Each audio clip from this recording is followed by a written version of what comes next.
Olá, queridos e queridas da Latinoamérica. Meu nome é Jaqueline Brendler, sou médica e sexóloga em Porto Alegre, no Brasil.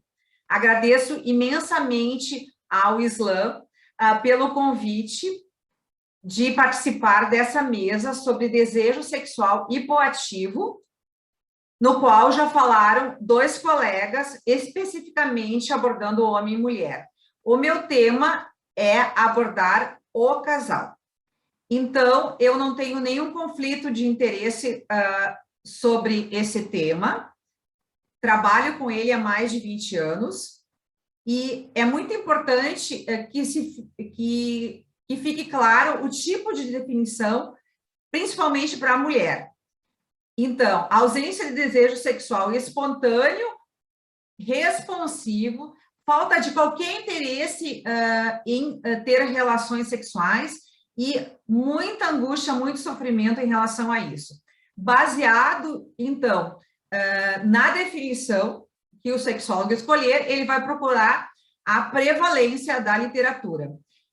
Esse mesmo conceito, numa pesquisa imensa, em vários países do mundo, feito pelo nosso colega Francisco Cabello, Santa Maria, da Espanha, a prevalência para casos graves foi de mais de 10% e para casos moderados, que são a maioria, mais de 22%. Também pode ser classificado de acordo com a idade, e a faixa etária que mais tem sofrimento é a faixa etária dos 45 aos 64 anos. Temos que pensar em excluir etiologias orgânicas, que são todas raras, como menopausa precoce, uso de remédios que interferem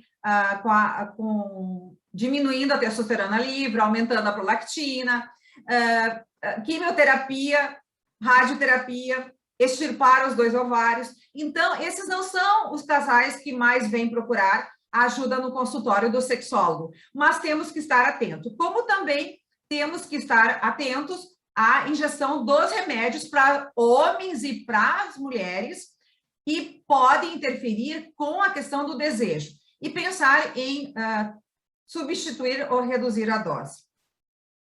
Em relação às mulheres, existe uma gama de remédios com possíveis efeitos positivos sobre o desejo sexual.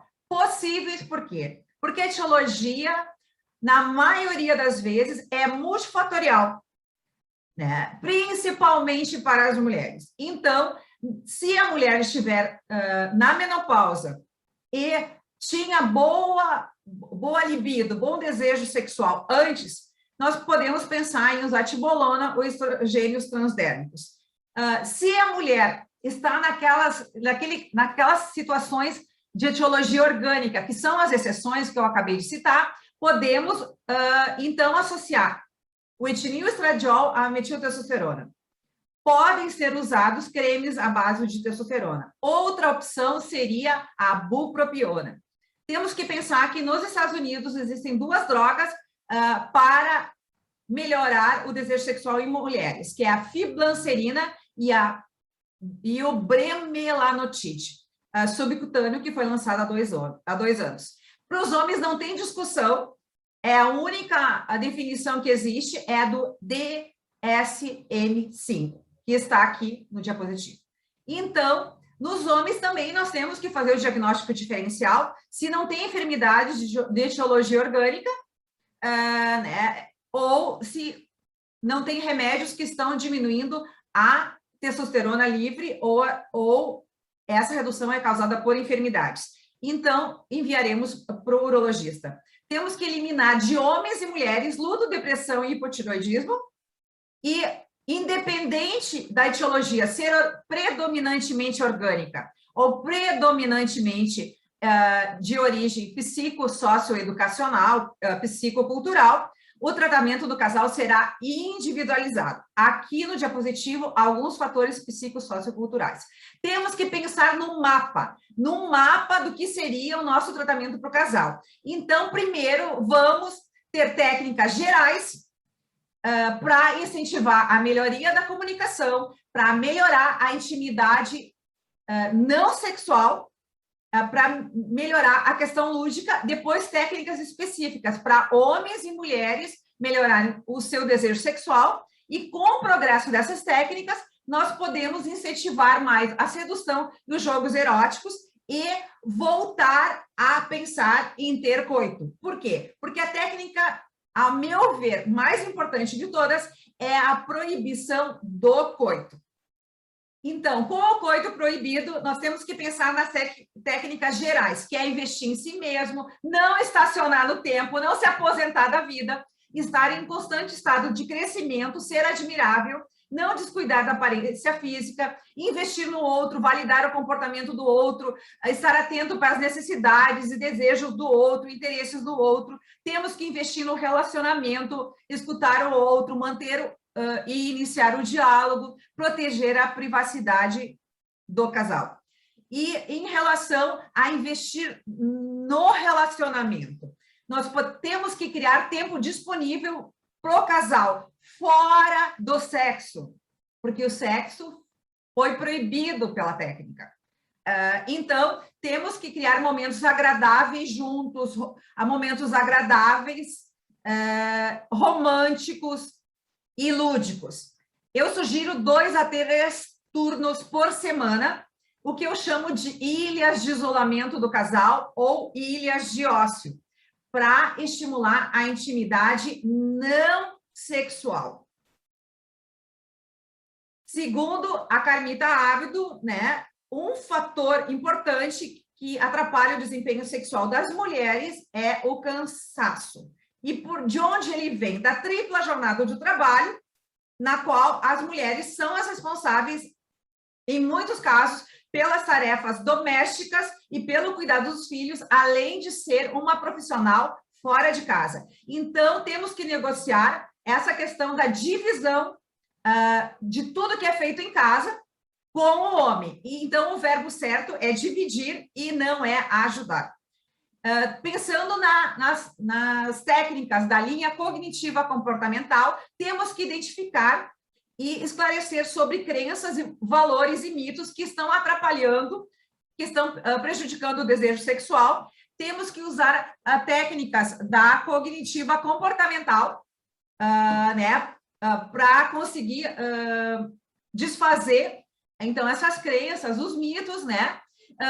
Se existir fantasias sexuais, vamos trabalhar elas, vamos dar informações sobre a resposta sexual.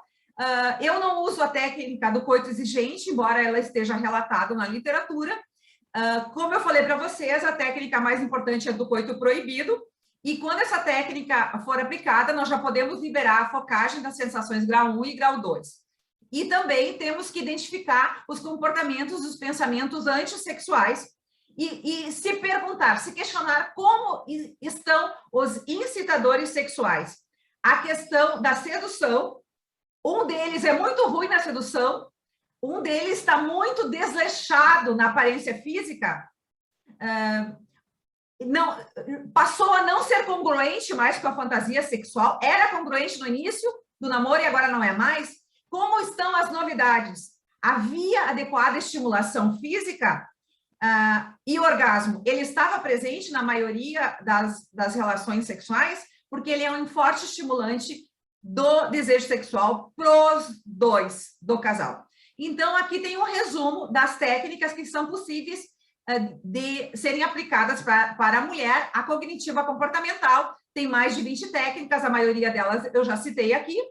Tem o Mindfulness, que é a meditação e atenção plena, e tem os remédios que eu também já citei para vocês.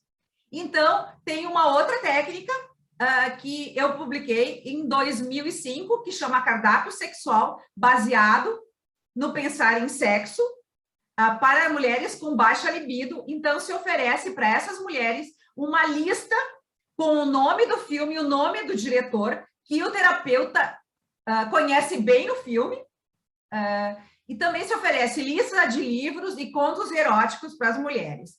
Então, a mulher, tendo acesso a esse material erótico, ela vai eleger as cenas agradáveis e vai fazer 2 coisas com as cenas agradáveis. Ela vai memorizar e vai fazer um mini vídeo da cena agradável com 2 ou 3 minutos.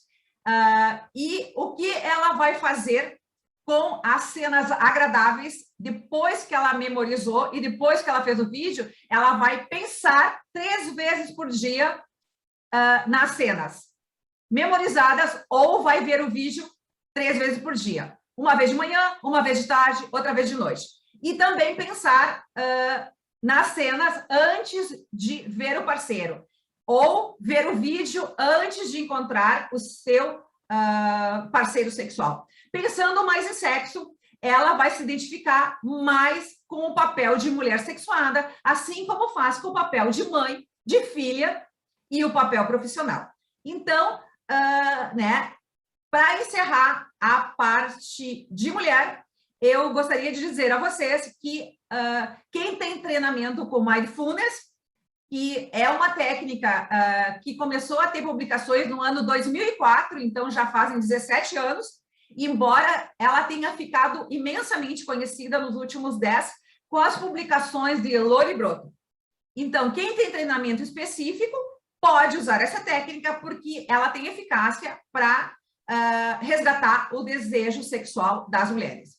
E o homem, cada vez, não tem mais como negar que ele é humano e que ele também pode, eventualmente, não ter desejo sexual. Mas isso não é problema. O problema é quando é persistente e recorrentemente.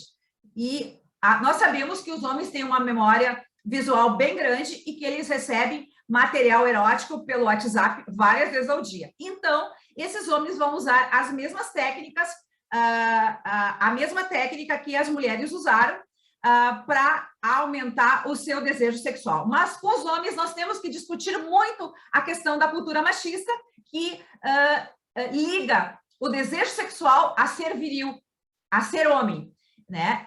E trabalhar as poucas fantasias sexuais que existem, trabalhar também com os incitadores sexuais. E o nome da técnica, então, como eu disse, ela é a mesma das mulheres. A diferença, o nome da técnica é cardápio sexual, para ativar o desejo sexual masculino, e ele é exercido principalmente através de vídeos que chegam pelo WhatsApp dos homens. Então, é bem mais fácil do que para as mulheres, que vão procurar filme com o nome do diretor.